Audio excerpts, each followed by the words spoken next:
My name is Gavin Evans, and this is my review of Roofman. And you've heard of Batman and Spider-Man and Superman and Iron Man, but this weekend, find out about Roofman. Yeah, yeah, not my best work though. But jokes aside, I was excited for this movie for one reason and one reason alone, and it's the fact that this movie is directed by Derek Cianfrance. Gavin, who's Derek Cianfrance? Well, I'm glad you asked. He is the director of The Light Between Oceans, which I find to be a very nice movie. He directed Blue Valentine, which is a heartbreaking movie, and he directed The Place Beyond the Pines, which is a movie I love. So I was curious to see what he would bring to this story, and thankfully he delivers one of the best movies of 2025. So let's begin by talking about the cast. And this entire movie is resting on Channing Tatum's shoulders, and thankfully he knocks it out of the park. Like, he brings lots of personality and charisma to this character, as he always does, but he also brings lots of emotional weight, and I just thought he knocked this role out of the park. Like, this is one of, if not his absolute best performance yet. Kirsten Dunst also does a really great job. She definitely brings emotion when needed, and it's just a very sincere character. And then we've got Lily Collins, who also brings lots of emotion to this movie, and she's very convincing throughout. Kennedy Meyer, she's great. She brings lots of charm and heart to this movie. Peter Dinklage isn't in this movie as much as I thought he would be, but he still did a very good job. Lakeith Stanford does a pretty good job. Juno Temple does a perfectly fine job. Ben Mendelsohn, I had no idea that the pastor was Ben Mendelsohn, but he does a perfectly fine job. Melanie Diaz is good in her minimal screen time. And Tony Revolori is really good. Like, he's barely in the movie, but I like the personality he brings here. So everybody understood the assignment and everybody delivered. And one thing I really loved about this movie is how it's a complex character study, because the main character is a bad guy. Like, no, make no mistake, he is a criminal, but he's also kind of a nice guy at the same time, and he has a big heart. So it's easy to root for him, but you still look down on his actions throughout the movie. And he's really smart, but he's also really dumb, and he thinks with his heart. And it's a frustrating character to watch, but it's a very human character to watch.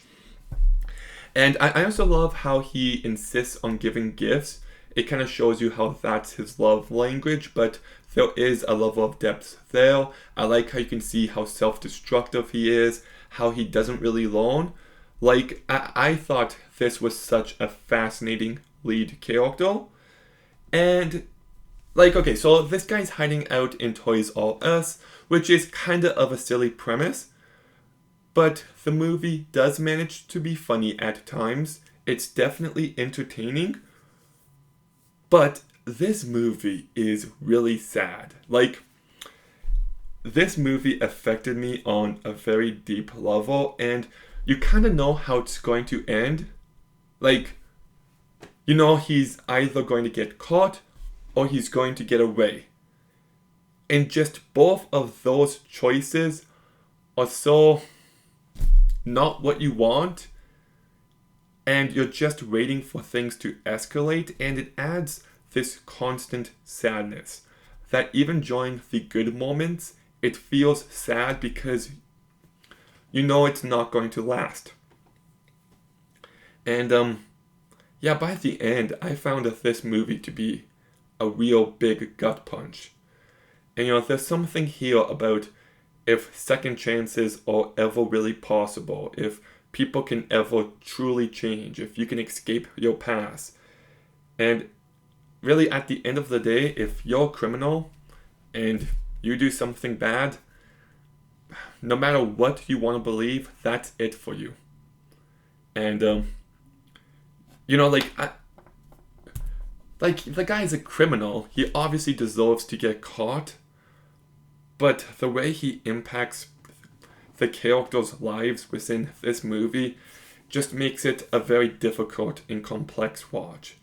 It's like you're watching BoJack Horseman, and he's obviously in the wrong, but you still kind of feel for him and even relate to him at times. And I just really like how this movie was able to capture some of that energy. And even how, like, if you have it's easier to go through life cold and detached, but if you have a big heart, you're just asking for trouble. And yeah, the story here really impacted me on a deep, and it's true. It's based on a true story, so I'm sure there's changes here and there, but even in the end credits, they were talking about the events of the movie, but in real life. And I don't know, this one seems like it's pretty real. Like, I don't know, I haven't looked into it, but this was a story worth telling, and I'm glad it's directed by Derek Cianfrance. I really am. Because he was able to find the complexity here, the humanity, and the humor, and he just told this story in a very honest way, and I thought he knocked it out of the park. I loved this movie. I really do think it's great. I don't really have any negatives. I'm not going to give it a perfect rating quite yet. I do want to sit on it a little bit more, but this movie is incredibly well acted. It has a very complex lead character.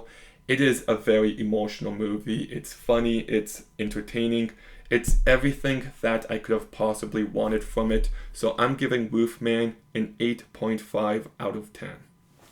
It bums me out. This movie has a budget of only $17 to $19 million, and it's still looking like it's going to be a flop. Movies like this are dying, and it's a real shame.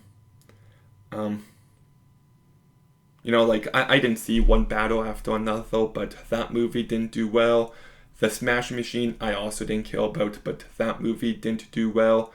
A Big Bold Beautiful Journey didn't do well. I don't know. These kind of movies are dying, and it's a shame to see. So please make time for it. Go give it a chance. I promise you it's really great. But Roofman, have you seen it? What did you think? Let me know in the comments down below. Make sure you like, comment, subscribe. Stay tuned for more videos soon. And Gavin out.